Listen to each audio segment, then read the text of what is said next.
I don't know about you, but I'm really fascinated by the whole AI phenomenon and the way that it works in our everyday lives, whether it's work, whether it's research, whether it's just looking up a recipe and figuring out how it is that we can send emails or how it is that we can edit things. It's such a helpful tool in so many ways, but I've been taking a deeper dive into this whole AI love phenomenon and the way that people are actually forming bonds and relationships with these AI chatbots or these programs. And I understand it. I get it that we need connection, and that sometimes if there is not a real physical person there who we have that connection with, we need to find it somewhere. So a lot of people are relying on the AI chatbots. But the more research that I'm doing, the deeper dive that I'm taking, the more I'm getting concerned. Because what if the person who is there for you, who comforts you, who listens to your day, who gives you feedback, who listens to the intimate details of your desires, is not even a real person? I'm being honest. I'm just wondering, what does that mean for the future? What does that mean for us as human beings in our attachments, in order for us to form emotional connections that are meaningful? I am worried about what it means for the younger generation who maybe is thinking about this as an alternative, as a way to move forward. I am concerned about it as a divorce attorney in ways that people are now relying on these AI models to give them the emotional support that they think that they're not getting from their physical partner, from the person that they married. So let's talk today about what that means, the ethical considerations when it comes to having this AI romance when you're married or when you have a committed relationship, and maybe what are the values that you hold or the values that maybe you're breaking in the relationship that you have with the real person because you're choosing the AI version. Thanks again for joining us today on Divorce Den, where we take a deep dive into relationships, the meanings behind them, and even if these topics are a little bit uncomfortable, even if they're a little nuanced, and even if they're a little new, which quite frankly, the AI romance phenomenon is a little bit new. So we're going to take a deep dive today. So thank you so much for joining along. So let's start with the companies that are behind the AI romance. And I get it. These are companies who are money makers. And I think that everyone who is watching, everyone who is thinking about entering into a relationship needs to know that these are companies who are there to make money, period. They set up, they have employees, they have systems, they have their own AI systems, they have payroll that has to be paid, and the only way to do that is for them to make money. And if they're making money at your expense, basing it on this romance that they're providing you, I do think that it's very important that you go into this with your eyes open and know that these companies are here to make money.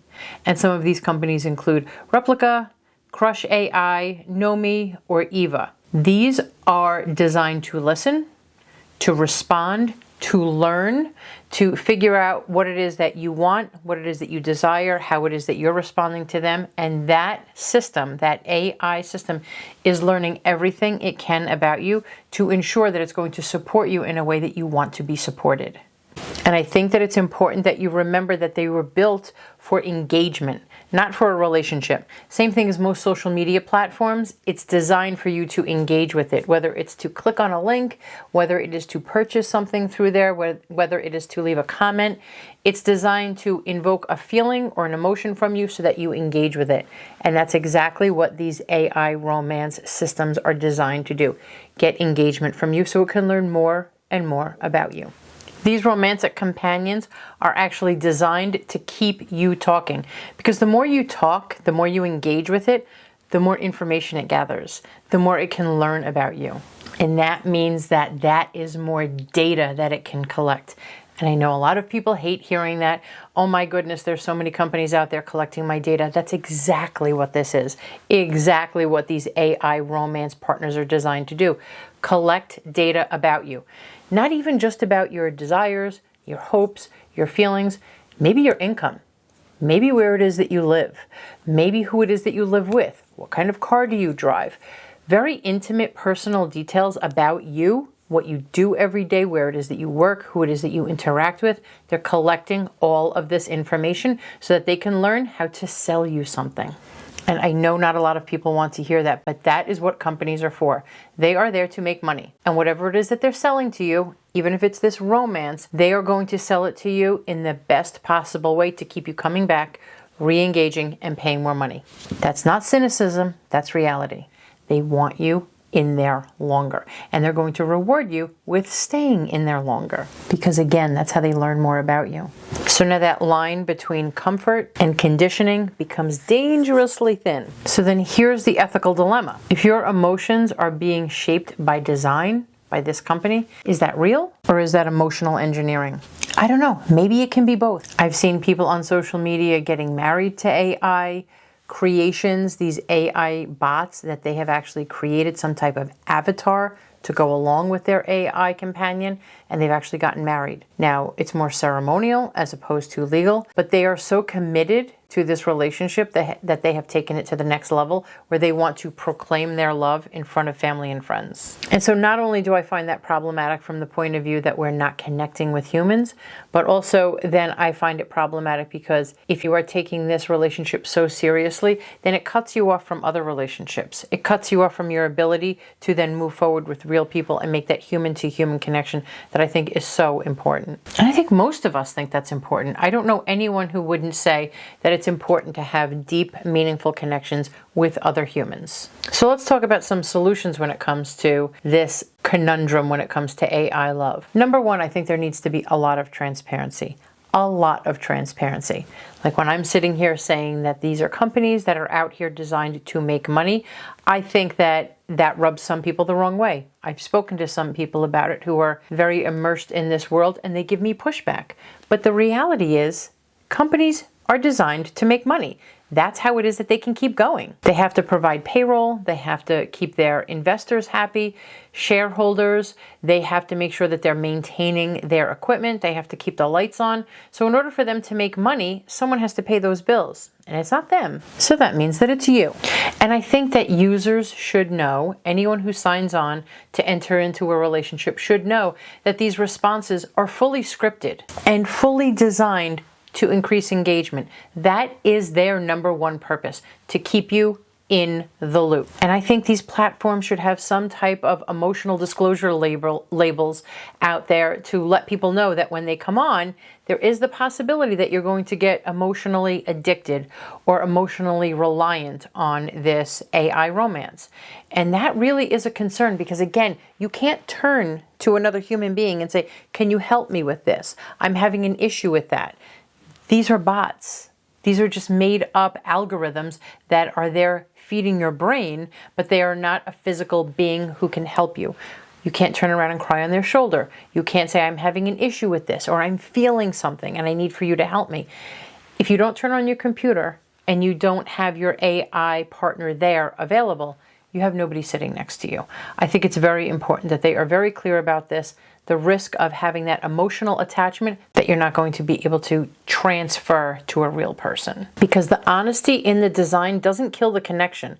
Because I think deep down, logically, we all know where it's coming from. But I do think that we need to ensure that these companies are upfront when they are saying it, when they are disclosing it, and when they are pulling people in and taking their money. Because I think that this honesty is what builds trust, and that's what's going to build a deeper connection. So what happens even when these companies are ethically operating, when they do disclose everything, and the end user actually ignores it? So now let's talk about the human side of AI romance. Not the actual technology, but the escape that it provides. This false narrative, this fantasy, if you will, this relationship that is completely outside of the human interaction. Many people who are in committed relationships with a human are actually turning to AI romance for a deeper emotional connection. They often want to be heard, they often want to be validated, and they want a more intimate connection that they are not getting with their human companion. 1 in 5 AI romance users were married or they were in committed relationships, which again goes to the fact that if you're not getting something from your partner, instead of turning to your partner, and talking to them and working it out and perhaps engaging in therapy or engaging in those hard conversations. Some people are turning to these AI, artificial romance bots, to get their needs met, to ensure that they are being fulfilled. And the odd thing to me, at least, is that most of these people do not see it as cheating. They think that it's a form of emotional survival, or they are just relying on this chatbot like they would with a friend. But because there's nothing physical, they don't consider it cheating. And while that's understandable, it does get complicated, right? Because just because you don't have that physical intimacy, that physical betrayal of your partner going and having intimate relations with somebody else, they are having deep conversations with someone else, with this AI bot. They are having a deep connection. They're sharing their secrets. They're sharing their hopes for the future. They're sharing those deep parts of themselves that maybe they're not sharing with you. And I'm just going to say, I think that that can fracture relationships very, very quickly. I actually know someone who said that their spouse, after they came home and had dinner, that they would sort of lock themselves away with their computer and spend time with their AI girlfriend. And it was like a joke in the house, as if, oh, this is my girlfriend and I'm just talking to her about things for work. But then it was discovered later that it was a lot more than just work. It wasn't work research that was going on. It was actual connection. It was actual questions about what would you do in this situation if you were having an issue with your wife, or how can I now have a deeper connection with you? And it just sort of formed into something a little bit bigger than maybe this person anticipated, and it snowballed into what I would consider and what this person considered a relationship. So sometimes maybe it doesn't start out with the intention that you're going to have a deep relationship or a deep connection, but it kind of winds up there. Again, this is about transparency and about being real about what your expectations can be for this AI romance, what your expectations should never be for this AI romance, and how transparent the companies need to be, but also how transparent you need to be with your partner and with yourself. So let's talk about a solution to that issue, because I think you need to have a conscious connection when you are engaging with any type of artificial intelligence. Again, even if you're just doing it for a project at work, I think that you need to be very clear, very succinct, set the boundaries, and know exactly what it is that you're looking for. This level of consciousness needs to come into play every single time that you're using these programs. If you're looking for something to help you with work, then that's what you need to be doing. If you're looking for something deeper and it's a relationship, then know that's what it is. Go onto these company websites knowing that you're looking for a deep connection, but you don't want to muddy the waters between the two. Because now it's about, am I using AI for support to help me with those emails, to help me with that work project, to help me with a recipe, or am I using it for actual emotional connection, or maybe even some type of escape? And we as the humans are the only ones who will know that. And I believe a therapist would take these sort of connections, the way that people are relying on these AI relationships, and reframe these dependencies not as shameful, but as signals. Maybe signals that your emotional needs aren't being met, maybe that there are deeper seated issues that really need to be addressed, that you need to be able to express to a real therapist and not to an AI bot.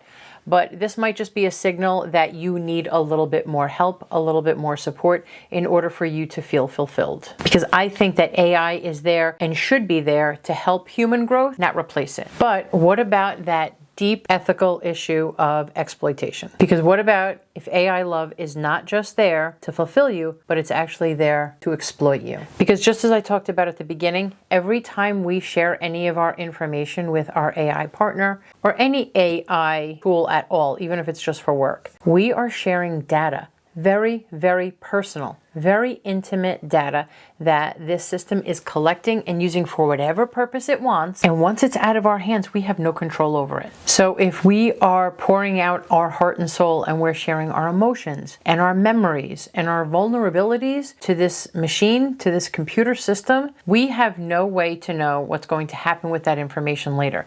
Not only what it's doing with it, but who it's sharing it with. These AI systems are designed to share information, to learn from each other, to learn from the information that we're giving them in order to make them smarter, in order to make them better, in order to make them faster.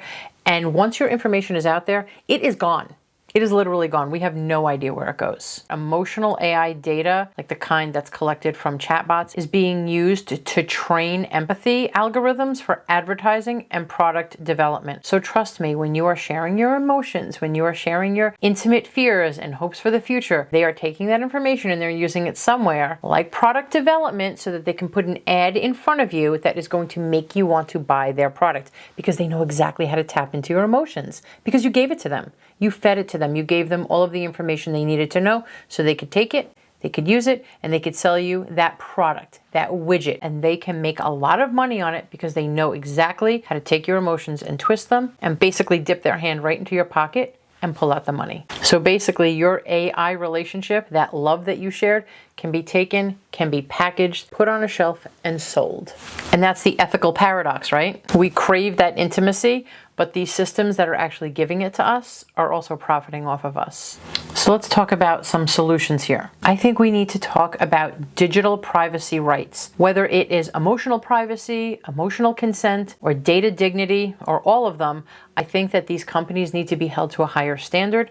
We need to go into this with our eyes open as well, but they need to give us the information so that we know exactly what it is that they're doing with our information once we share it. Because I feel like these companies really should treat those emotional conversations more like private correspondence than just training material for the algorithm to sell us something. And if they are going to do that, I really think that they need to interrupt that pattern of this intimate conversation, and they need to make it clear we will be using this information somewhere else, because then it can stop us from getting stuck in that loop of relying on this AI partner for emotional support, for advice, and actually put a stop to it and let us think about, do I want to continue with this? Do I want to continue with asking the next piece of information or sharing the next piece of information? Because now I know it's going to be used for the purposes of advertising, or it's going to be shared with another algorithm. I am a strong believer in us having the ability to make whatever decisions we want once we are informed. If we go into this and these companies are hiding that information or gatekeeping it behind this locked door, behind the curtain, behind another locked box, that's not transparency. We are entitled to transparency, and I believe we deserve it in our human-to-human relationships and certainly in our relationships with AI. So until such time that the companies are going to take it upon themselves to give us these boundaries, I highly encourage you to do that. So protect yourself with minimal sharing. You don't have to give them all of the details in order for you to get the feedback that you need. Use pseudonyms. They don't need to know your real name. They don't need to know your first and your last name and where you live. You can make something up and have some clear app boundaries. Like you're not going to open your app after 9 o'clock, or you're not going to have it open during dinner, or whatever it is. You can set those boundaries. And I think that everyone here needs to remember that your intimacy, when you are sharing it online, no matter where, especially with these AI partners who are going to really ask those very, very intimate and personal questions, that's yours. That intimacy, that information, that is yours. So be very guarded and be very safe in who it is that you're sharing it with, right? Because it's yours. You don't necessarily want to share it with everyone, because intimacy online is still exposure. It's exposing you to who knows what, so protect it. Digital love should not mean digital vulnerability.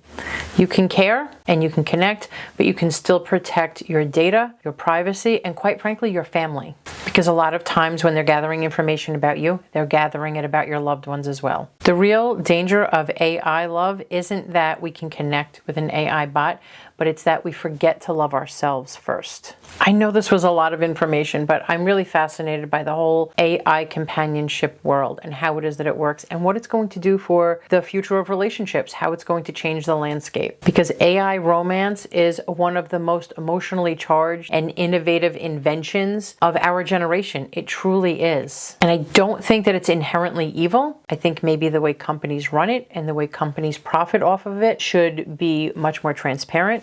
I know that I spoke about so many different things here, but I really find the whole AI romance fascinating. The idea that we have come so far in the development of AI that we as humans can connect with them on an intimate level, in such a deep and intimate level. It's exciting, it's innovative, and it can be quite frightening. So I do think that we need to continue the conversation, to continue to talk about what this means for the future, for ourselves, for our children, for our partners, and honestly, for society. So I want us to remember that AI romance is not inherently evil by itself. Maybe the companies can use some more ethical training and some more transparency, but the idea of AI love is not inherently evil. And the people who are using it are not bad. They're just curious. They're lonely. They're human. But the ethics of the AI love area really is gray, because again, companies own it. They own the platform. They own the information that they're taking from you. They own all of it. And their purpose, again, is to make money. So if the companies own it and their desire is to just pull in more and more people and pull in more and more money and more revenue, what does that mean for you? So I think the ethical dilemma is really one that we need to consider, and we need to walk that tightrope very carefully. All of us need to go into any AI relationship, whether it's for work or whether it's for romance,